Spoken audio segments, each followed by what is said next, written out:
मोदी जो है ना वो एक सेकुलर स्टेट को रिलीजियस स्टेट की तरफ लेके आ गया। जैसे मैं ये समझता हूँ कि जो हिंदुज़म है ना, वो जो मोदी का जो हिंदुत्व का फलसफा है वो हिंदुज़म नहीं है। आपने इंडिया कहाँ से लिया? आपने इंडस से लिया। आप इंडस का पानी रोक के आप अपनी 5000 साल तहजीब को ख़त्म कर रहे हैं। अगर आप दहशतगर्द कह रहे हैं, पूरी कंट्री को दहशतगर्द कह रहे हैं, फिर उसके अंदर तो हिंदू भी आते हैं, उसके अंदर तो और भी मज़ाहिब आते हैं। जहाँ पर बात आइडियोलॉजी की जा रही है, इस तरह तो फिर आप जिस तरह खेत ने भी बात की कि मजहब को टारगेट करके बेसिकली किया जा रहा है। इंसान की नज़र से हम देखें ना तो वो इंसानियत का कत्ल है। ऑपरेशन सिंदूर का नाम इसलिए दिया क्योंकि वो हमने उन्हें गन्ना नहीं समझा हुआ, हमने मिसाइल रखे फेंकने के लिए। गन्ना नहीं, इसका गन्ने का रस निकाल के तो हम आपको पेश करेंगे। हम भी हिंदू पाकिस्तानी, क्योंकि सोफिया कुरैशी के खिलाफ बयान देना मतलब वो इंडियन आर्मी के खिलाफ बयान देना है। अगर आपने इस दरियाए सिंधु का मतलब आपने पानी रोका ना तो 45 लाख हिंदू जो है ना, हम अपना खून बहा के इस दरिया को हम बहाएंगे। अस्सलाम वालेकुम नाज़रीन, अनफोल्ड पाकिस्तान के साथ मैं हूं Maryam Masood Awan and welcome to another episode of discussion. आज हम बात करने वाले हैं पाकिस्तान और भारत पर। भारत के बीजेपी पार्टी के रहनुमा विजय शाह ने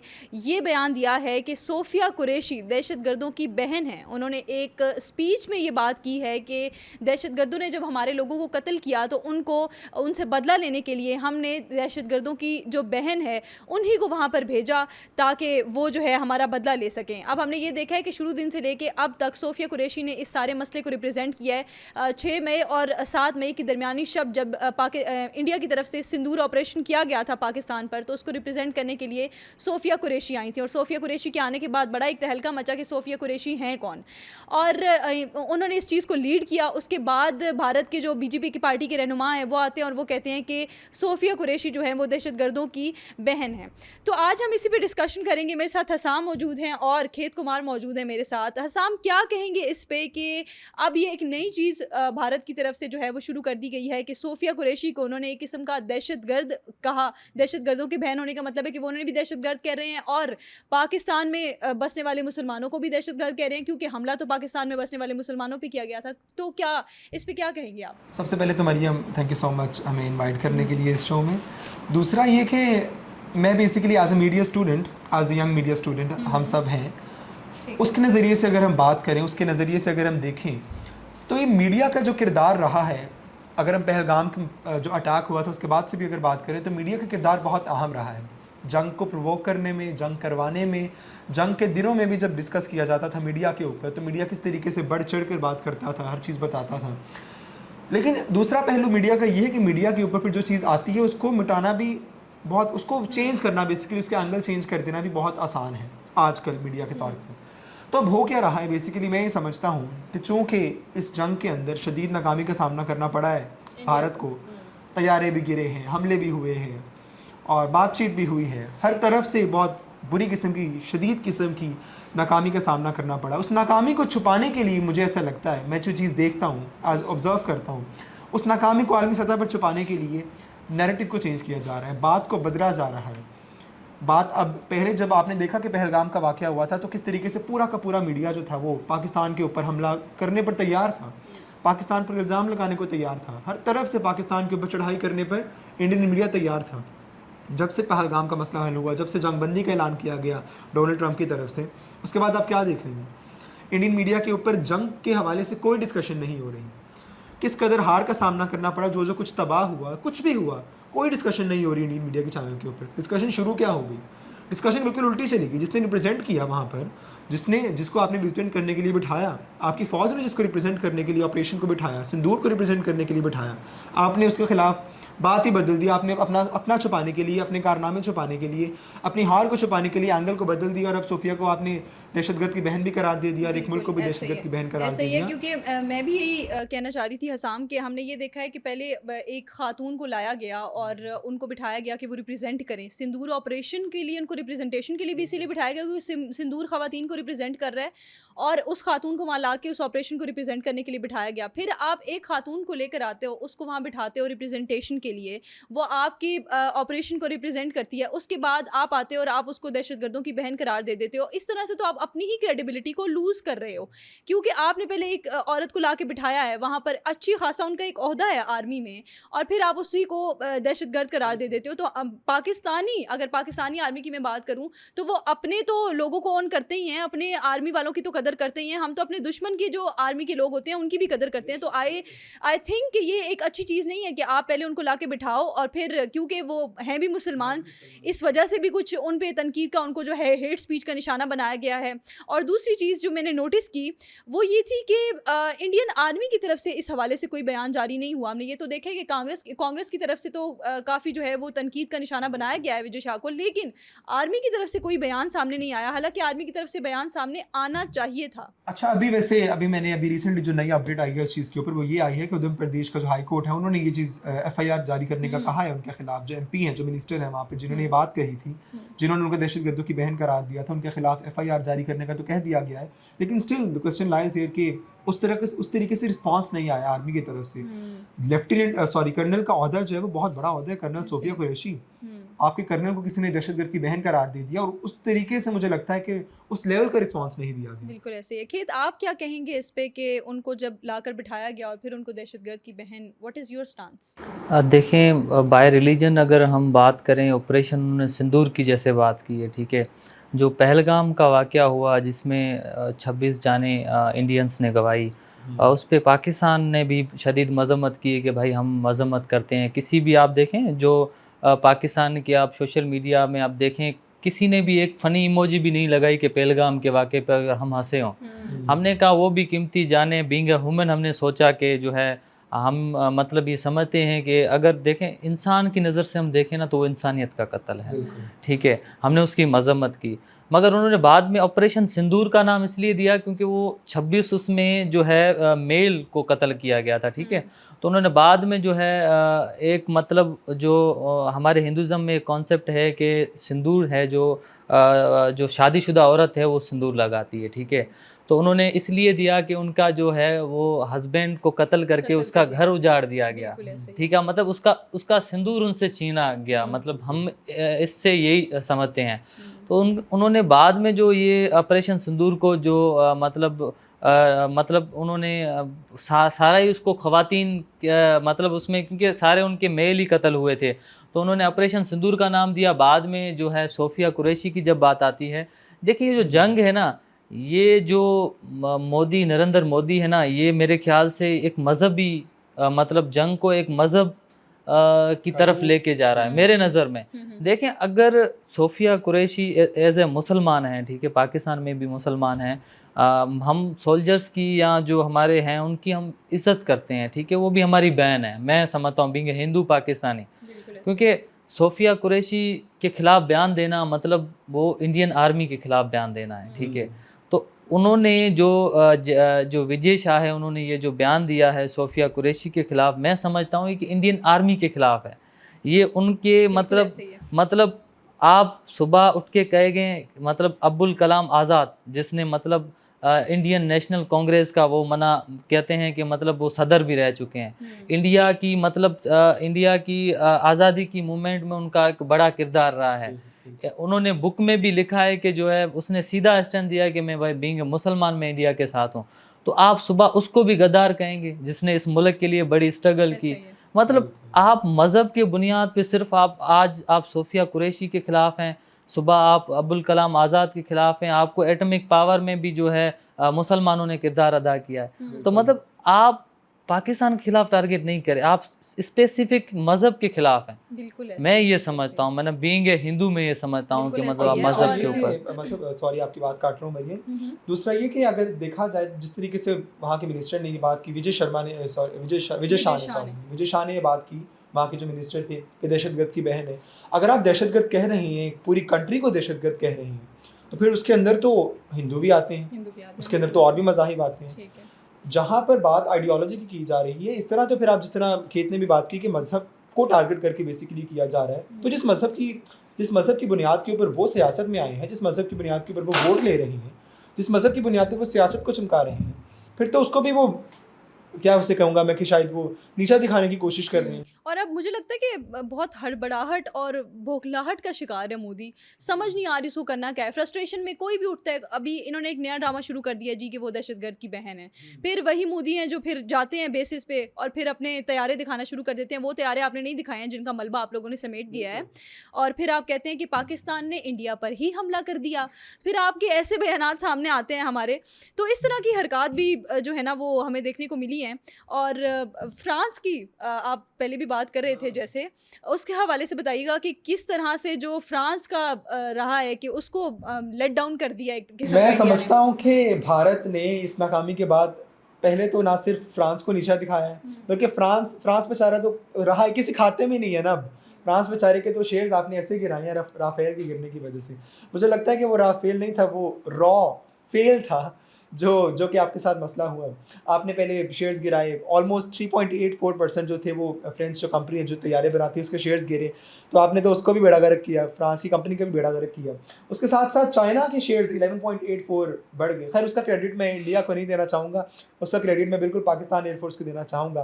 पाकिस्तान एयरफोर्स ने उनके तैयारे गिराए, जिसकी वजह से जो इंडिया की चाइना की जो इंटेलिजेंस, चाइना की जो बेसिकली कंपनी थी चाइना की जो कंपनी थी उसके शेयर्स भी 11.84% इंक्रीज़ हो गए। तो ये चीज़ भी हमें देखने को मिलती है साथ साथ। उसके अलावा मैं एक और बात कहना चाहूँगा कि मुझे ऐसा लगता है कि इनको पहले से ही चीज़ का पता था कि ये लोग बहुत बुरे तरीके से हारने वाले हैं। उसकी रीज़न ये थी कि 2019 की रिपोर्ट के अंदर ये बात क्लियर कट कही गई थी कि पाकिस्तान के जितने भी पायलट्स हैं उनको राफेल चलाना आता है। ये बात उस वक्त की रिपोर्ट में कही गई थी, 2019 की बात मैं आपको बता रहा हूँ। उस वक्त ये कहा गया था, और ये बात इंडिया ने ही की थी। इंडिया ने ही की थी ये बात। Exactly. उसकी वजह ये भी थी कि पाकिस्तानी जब बाहर गए, कतर में गए, तो वहाँ से उन्हें ट्रेनिंग मिली गई, जैसे भी मिली उनको ट्रेनिंग मिली, उनको राफेल चलाने आते थे। तो इसका मतलब है कि अगर उनको राफेल चलाने आते थे तो उन्हें राफेल की कमज़ोरी का भी पता था, उससे राफेल की जो स्ट्रेंथ थी, बेसिकली स्ट्रेंथ और वीकनेस दोनों का पता था। Exactly. लेकिन मुझे लगता है कि इंडिया इस चीज़ को बहुत अंडर एस्टिमेट करता है। या तो इंडिया ने पाकिस्तानी जो एयरफोर्स थी या पाकिस्तानी आर्मी थी उसको बहुत ज़्यादा अंडर एस्टिमेट किया हुआ था, या फिर इंडिया बहुत ज़्यादा ओवर कॉन्फिडेंट हो चुका था। यही दो चीज़ें समझ में आती बिल्कुल हैं ऐसे ही। और सामने। हसन मुझे लगता है कि इंडिया को सोच समझ के फैसला लेना चाहिए था, सोच समझ के ऑपरेशन भी करना चाहिए था और अपने तैयारे भी यहाँ भेजने चाहिए थे, क्योंकि उनके पास पहले बड़ी सारी मिसालें मौजूद हैं। हमारे पास राशिद मिन्हास की मिसाल है, हमारे पास एम आलम की मिसाल है। अभिनंदन को हमने चाय पिलाई थी और चाय पिलाने के लिए लेकर आए हसन आबिदी थे, वो हमारे हसन सिद्दीकी सॉरी, वो लेकर आए उनको चाय पिलाने के लिए। तो बहुत सारी मिसालें, हमारे कितने सारे पायलट्स की मिसालें आपके सामने थी, हमारे कितने सारे तैयारों की मिसालें आपके सामने थी। तो उनको सोचना चाहिए था, उन्होंने देखा ही नहीं, उन्होंने कहा कि हम तो कर देंगे। और जैसे हमने तो अपने तैयारे सिर्फ देखने के लिए और दिखाने के लिए रखे हुए हैं, हमने भी उनको चलाने के लिए रखा हमने हुआ है। उन्हें गन्ना नहीं समझा हुआ, हमने मिसाइल रखे फेंकने के लिए। बिल्कुल गन्ना नहीं ऐसा है ही जिसका है। गन्ने का रस निकाल कर तो हम आपको पेश करेंगे। बिल्कुल ऐसा ही है। बैंगन नहीं रखे हुए हमने। बिल्कुल ऐसा ही है। अच्छा मरियम, रखे हैं। मैं इधर एक और पॉइंट भी ऐड करना चाहूँगा जो मतलब कि इसी टॉपिक के रिलेटेड है। जैसे सोफिया कुरैशी का यहाँ पे जिक्र हो रहा है, तो इधर मैं एक और तवज्जो दिलाना चाहूँगा जो इंडस वाटर ट्रीटी है। बिल्कुल। मतलब वो एक ऐसे समझे, मैं ये समझता हूँ ये जंग है, ये पानी पे हो रही है। बेसिकली जो मेन पॉइंट है वो स्टार्ट कहाँ से हुई है। आप जंग का अगर स्टार्टिंग पॉइंट देखें ना, वो पानी है।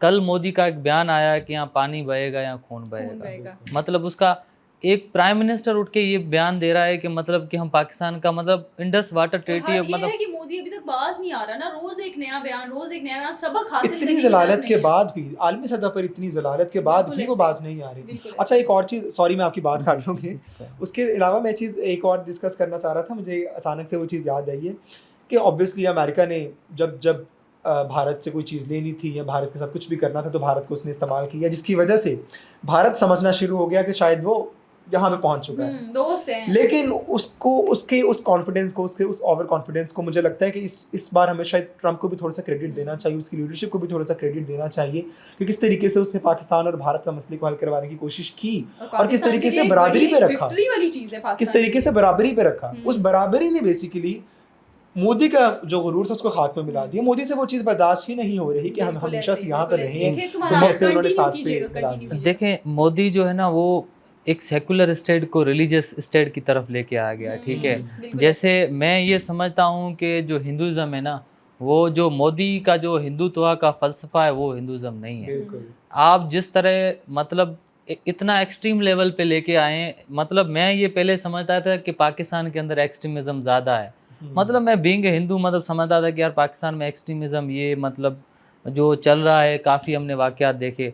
जब इस वाक़ये के बाद मेरा मतलब ये है कि मेरा मतलब वो कहते हैं ना कि जज़्बात तब्दील हो गए, मतलब वक्त बदल गया, वक्त हालात बदल गए, बदल गए, हालात जज्बात बदल बदल गए। गए। बिल्कुल। तो मतलब मैं ये समझ रहा हूँ कि इंडिया के मैंने काफ़ी वीडियोज़ देखे, मतलब वो जंग मुसलमानों के साथ है। असल जो मोदी की जंग है, मुस्लिम्स के वो साथ कह रहे हैं मुसलमानों के बिल्कुल साथ है। ऐसे ही है। अभी उन्होंने एक रिसेंटली जब ये अटैक हुआ, इंडिया ने पाकिस्तान के ऊपर अटैक किया, उमरकोट में भी उन्होंने एक मतलब के ड्रोन गिराया, ठीक है।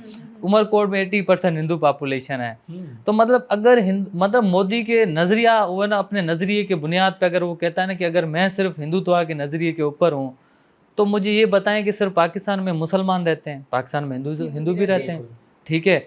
आपके यहाँ पे 25 करोड़ मुसलमान रहते हैं, ठीक है। मतलब आप यहाँ तो फिर एक नज़रिए पे चलें कि भाई मैं पाकिस्तान के खिलाफ हूँ, मैं मुसलमानों के खिलाफ हूँ, पाकिस्तान मतलब मुसलमानों के खिलाफ हूँ, या आप कहें कि भाई मैं पाकिस्तान के खिलाफ हूँ।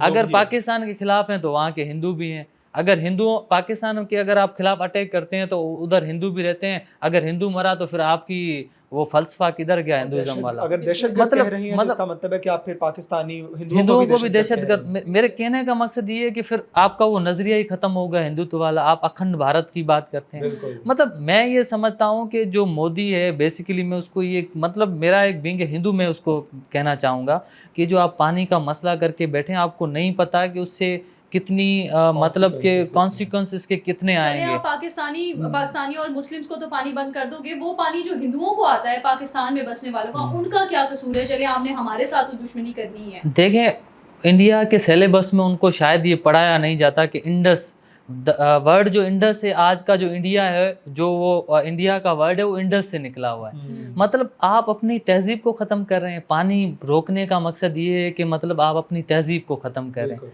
जिससे आपको जो है वर्ड इंडिया मिला, जिससे आपको तहजीब मिली। हिंदुज़म कहाँ से? हिंदुज़म तो मज़हब है ही नहीं, मज़हब सनातन धर्म है। आप मोदी साहब को कोई आके बताए कि आपके मज़हब का असल नाम क्या है? असल नाम तो सनातन धर्म है। आपने हिंदुज़म कहाँ से लिया? आपने इंडस से लिया। आपने इंडिया कहाँ से लिया? आपने इंडस से लिया। तो आप इंडस का पानी रोक के आप अपनी 5000 साल तहज़ीब को ख़त्म कर रहे हैं। मतलब यहाँ पे हम 45 लाख हिंदू रहते हैं। हमारी जो ऋग्वेदास है वो इंडस दरिया पे लिखी गई। मतलब इंडस दरिया पे हमारी ऋग्वेदास लिखी गई। आप उस तहज़ीब को ख़त्म कर रहे हैं जिससे आपका मज़हब बना है, जिससे आपके मुल्क का नाम मिला है। तो मेरा ये मतलब कहने का मकसद ये बीइंग अ सिंधी पाकिस्तानी में मतलब कह रहा हूँ कि हमारे जो सेंटिमेंट्स है वो दरियाए सिंधु से जुड़े हुए हैं। अगर आपने मतलब कि इस दरियाए सिंधु का मतलब आपने पानी रोका ना, तो 45 लाख हिंदू जो है ना, हम अपना खून बहा के इस दरिया को हम बहाएंगे। मतलब कहने का मकसद ये है कि इससे हमारे जो है ना ये आपने दरियाए सिंधु का पानी रोकने के उसके क्या कॉन्सिक्वेंसेस हो गए कि आपने हमारे हिंदुज़म को ख़त्म कर दिया, आपने हमारी तहज़ीब को ख़त्म कर दी। मगर हम सिंधी पाकिस्तानी इसको कभी कबूल नहीं करेंगे। हम अदम तशद्दुद के कायल हैं। मोदी साहब को मेरा ये मतलब बयान है कि आप जो है आप मज़हब को इतनी एक्सट्रीम लेवल पे ना लेके जाएं। आप अगर चाहते हैं कि इससे सिर्फ मुसलमान टारगेट होंगे तो मुसलमान नहीं होंगे। पाकिस्तान के अंदर 45 लाख हिंदू रहते हैं, इसके वो भी इफेक्टेड होंगे। अच्छा, एक और चीज़ मुझे अचानक से याद आई कि अब आप लोग देख सकते हैं जो नई रिपोर्ट्स हैं उसके मुताबिक वहाँ पर ये बीजेपी के जो कुछ एक्सट्रीमिस्ट लोग थे उन्होंने किस तरीके से कराची बेकरी के ऊपर हमला किया, सिर्फ इस बुनियाद के ऊपर कि कराची जो है वो कपल चलाता था, मुसलमान कपल चलाता था और कराची नाम भी पाकिस्तान से जुड़ा हुआ है। भाई इस तरीके से तो हमारे पास बॉम्बे बेकरी भी है। बॉम्बे बेकरी इतनी फेमस है और ख़ास तौर पर हम तो हमेशा से प्रमोट करते रहे हैं, पसंद है वो अभी भी।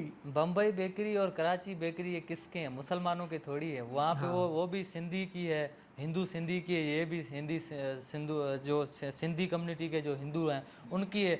मतलब ये आप क्या मैसेज दे रहे हैं? यहाँ पे देखो बम्बई बेकरी है। बस मुझे लगता है कि उनको एक चीज़ चाहिए कि बस पाकिस्तान से जुड़ी हुई कोई इतनी सी भी चीज़ होगी ना, उसको हमने ख़राब ख़त्म तबाह ही कर देना है। बस पाकिस्तान तबाह बर्बाद हो जाए, जो कि आपकी सिर्फ सोच रह जाएगी। ऐसा रियलिटी में कभी पॉसिबल है ही नहीं। जितना आप दबाने की कोशिश करेंगे उतना उभरेगा पाकिस्तान, उभर रहा है और पाकिस्तान। अगर ऐसा होता भी है ना, नरेंद्र मोदी जिस तरीके से चल रहे हैं, जिस तरीके से वो हमले कर रहे हैं, जिस तरीके से वो अपने आप अपनी सियासत चमकाने के लिए बेसिकली जो कुछ कर रहे हैं, मुझे ऐसा लगता है कि अनकरीब अगर वो इसी तरीके से चलते रहे तो वो आइसोलेटेड होकर रह जाएंगे। उसकी वजह ये है कि पाकिस्तान के साथ वो बिगाड़ चुके हैं, चाइना के साथ उनकी बनती नहीं है, बांग्लादेश के साथ उनकी बनती नहीं है, नेपाल के साथ उनके मसले हैं। तो कोई ऐसा मसला नहीं है जिसके साथ कोई ऐसा कंट्री नहीं है बेसिकली जिसके साथ इन्होंने मसला क्रिएट ना किया हो।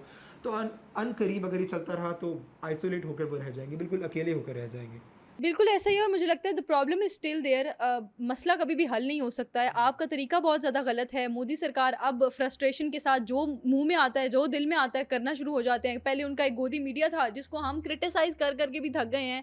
आप तो क्रिटिसिज्म भी नहीं लेते हैं, आप तो आपने कान आंखें सब कुछ बंद किया हुआ है और आपका जो दिल करता है आप करना शुरू कर देते हैं। और उससे क्या है कि आलमी सतह पे आप अपनी ही क्रेडिबिलिटी ख़राब कर रहे हो, अपनी ही जो आपकी एक रेपुटेशन बनी हुई थी उसको आपने ख़राब कर दिया है। मसला वहीं पे अभी तक, जैसे अभी खेत कुमार ने पानी के मसले की बात की है, वो भी स्टिल वहीं पे है। तो अगर आप इस तरह की कोई हरकत करेंगे तो पाकिस्तान भी चुप करने वालों में से नहीं है। टिट फॉर टैट है। अगर आपने एक पत्थर फेंकना है तो हमने फिर जो है ना वो ईंट फेंक देनी यहाँ पे। वैसे तो ईंट का जवाब पत्थर से होता है, पर आप पत्थर फेंकेंगे तो हम ईंट फेंकेंगे। ये याद रखिए। गन फॉर पाकिस्तान के साथ इजाज़त दीजिए। अपनी राय का इज़हार कॉमेंट सेक्शन में ज़रूर कीजिएगा। हमें अब इजाज़त दीजिए। अल्लाह हाफिज़।